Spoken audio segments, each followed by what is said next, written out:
अपनी गुफा में बैठा मास्टर कमिश्नर के आने का इंतजार कर रहा था। उसे भी पता था आयशा को अपनी तरफ लाना मुश्किल है, पर राहुल से वो पत्थर पाने का दूसरा कोई भी उपाय नहीं था। मास्टर की बेचैनी बढ़ रही थी। वो जानना चाहता था कि आखिर कमिश्नर कर क्या रहा था। मास्टर ने अपनी तेल की खौलती हुई कढ़ाई में कमिश्नर को देखने की कोशिश की, पर उस कढ़ाई में अंधेरे के अलावा और कुछ नहीं दिखाई दे रहा था। मास्टर हैरान था। ऐसा पहली बार हुआ था कि वो अपने बनाए दूध को देख नहीं पा रहा था। मास्टर को अंदाजा हो गया था कि कुछ तो गड़बड़ है। वो तुरंत अपनी गुफा से निकलकर आयशा के घर की तरफ निकल गया। मास्टर को जरा सा भी अंदाजा नहीं था कि उसका बनाया दूध कमिश्नर इस वक्त नरक दूध के सामने अपनी जिंदगी और मौत के बीच जंग लड़ रहा था। शालिनी के रूप में नरक दूध को देखकर कमिश्नर के रोंगटे खड़े हो गए थे। उसे अच्छी तरह से पता था कि मास्टर भी बहुत मुश्किल से नरक दूध को हरा पाया था। ऐसी स्थिति में कमिश्नर का नरक दूध के सामने टिक पाना आसान नहीं था। कमिश्नर ने वही किया जिसके लिए वो मशहूर था। बिना देरी किए वो अपने घुटनों पर आ गया और शालिनी से कहा, मैं तो आपका ही गुलाम हूं। आपने ही तो मुझे शक्तियां दी थी। मुझे तो कभी लगा ही नहीं था कि आप मास्टर से हार। शालिनी ने चिल्लाते हुए कहा, वो छल से जीता है। मास्टर ने आज तक हर किसी के साथ छल किया है, अपने बड़े भाई तक को नहीं छोड़ा। पर वो दिन दूर नहीं जब मैं अपनी पूरी शक्तियां पाकर उसका विनाश कर दूंगा। कमिश्नर ने कहा, हाँ हाँ, आप मास्टर को मार देना। मैं तो चाहता ही हूं कि हमेशा आप ही का गुलाम रहूं।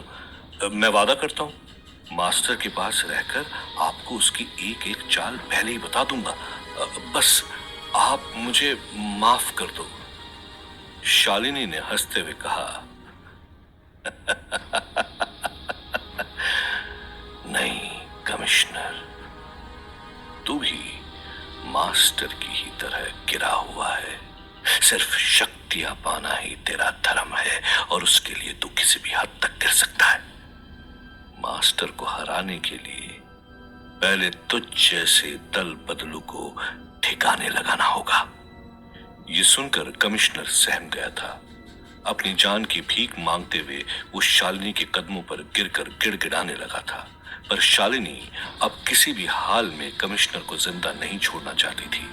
तभी कमिश्नर ने अपनी चाल चली।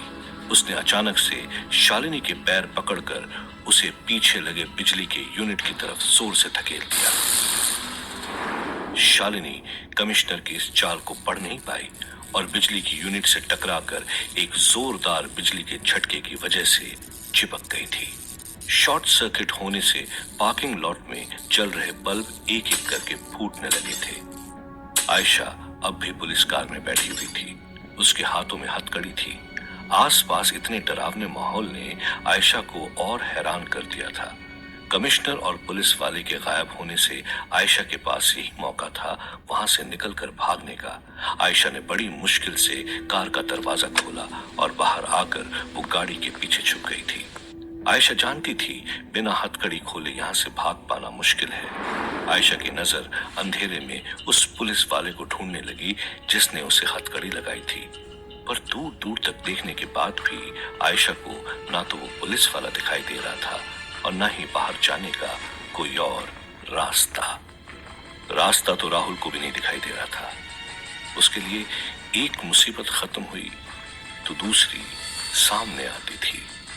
राहुल परेशान था ये सोच सोच कर कि अब वो कैसे इन लोगों को बॉर्डर के उस पार पाकिस्तान के सिंध इलाके में मौजूद मोहनजोदाड़ो लेकर जाएगा। राहुल कोई हल सोचने की कोशिश कर ही रहा था कि तभी लेखा भोजन की थाली लिए अंदर आती है। वह राहुल को अपनी सोच में गुम देखकर लेखा समझ जाती है कि कोई बात तो है जो राहुल को सता रही थी। लेखा ने जब राहुल से उसकी परेशानी का कारण पूछा तो राहुल ने कुछ नहीं बताया। लेखा ने राहुल के सामने खाने की थाली रखते हुए कहा, भोजन कर लीजिए। खाली पेट दिमाग सही से काम नहीं करता। पर राहुल अपनी परेशानियों में इतना उलझा हुआ था कि उसे ना तो भूख थी ना प्यास। राहुल ने कहा, नहीं, तुम खा लो, मुझे भूख नहीं है। लेखा ने राहुल को घूरते हुए कहा, राहुल, मैं जानती हूं हमारी शादी एक समझौता है, तुम मुझसे प्यार नहीं करते, पर जब तक हम साथ हैं एक दूसरे के दोस्त बनकर तो रह सकते हैं ना। अगर तुम्हारे अंदर मेरे लिए नफरत है तो साफ साफ कह दो राहुल। लेखा की ये बात सुनकर राहुल को अपनी गलती का एहसास हुआ। आखिर राहुल का राजा बनना, लेखा से शादी करना, इन सब में लेखा की कोई गलती नहीं थी, बल्कि राहुल की तरह वो भी मजबूर थी शादी करने के लिए। राहुल ने लेखा के पास आकर उसका हाथ पकड़ा और कहा, लेखा, मुझे माफ कर दो, मुझे तुम पर अपना गुस्सा नहीं निकालना चाहिए था, और तुम सही कह रही थी, हम बिल्कुल एक दूसरे के दोस्त बनकर रह सकते हैं। लेखा ने मुस्कुराते हुए पूछा, सच्ची? आज से हम दोनों दोस्त हैं? राहुल ने हंसते हुए सर हिलाया। लेखा ने राहुल से कहा, हमारे कबीले में तो एक दोस्त दूसरे दोस्त से कोई बात नहीं छुपाता, तो अगर हम दोस्त हैं तो बताओ कौन सी चीज परेशान कर रही है तुम्हें?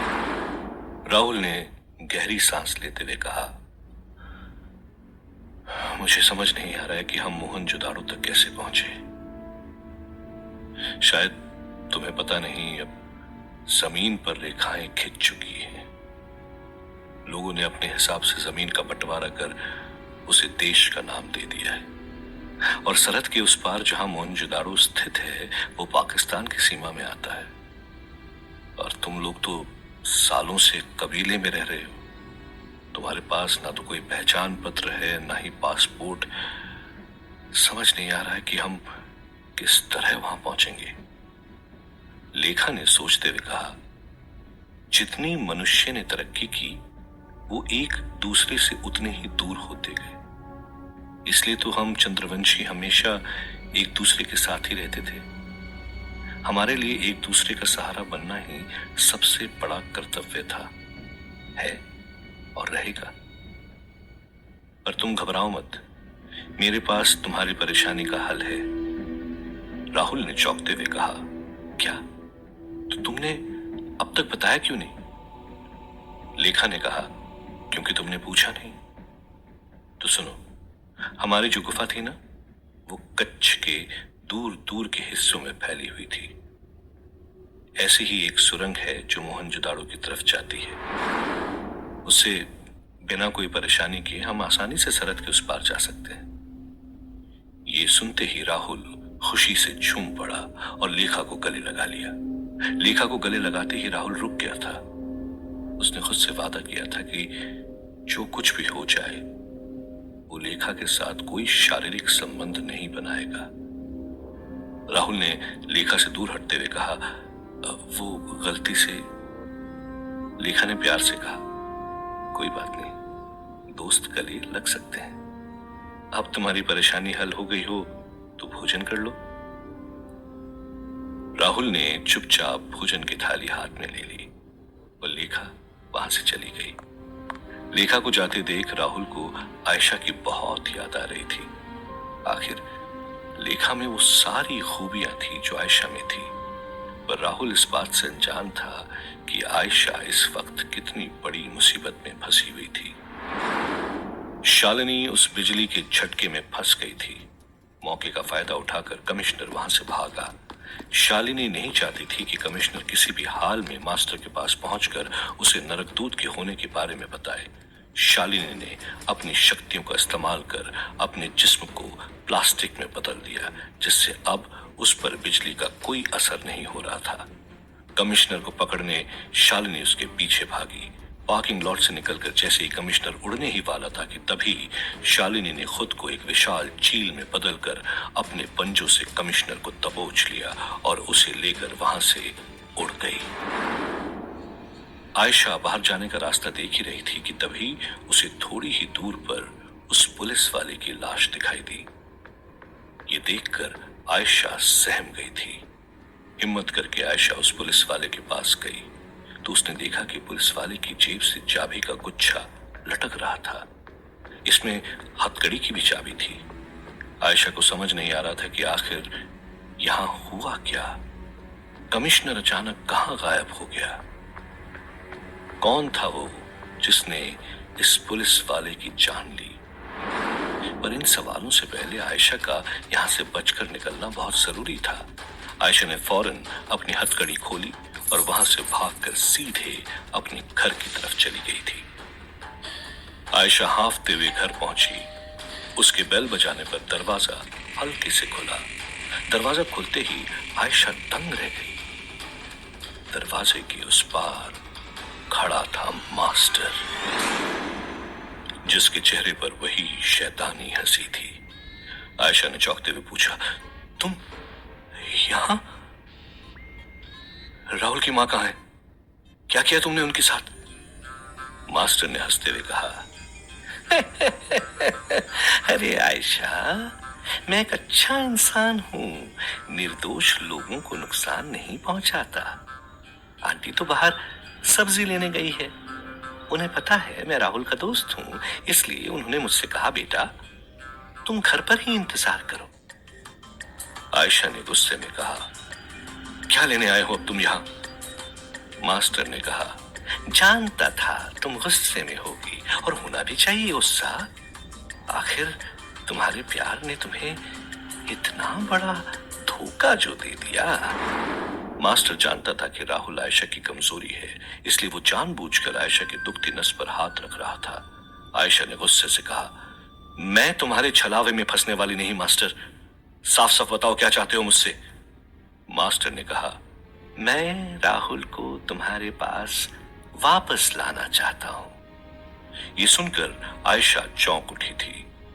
मास्टर ने आयशा को समझाया कि राहुल किसी और से शादी नहीं करना चाहता था। उसे तो उसी के कबीले वालों ने अपने जाल में फंसाया है। राहुल इस वक्त अपने होश में नहीं है। वो सिर्फ वही कर रहा है जो वो चांद का टुकड़ा उससे करवाना चाहता है।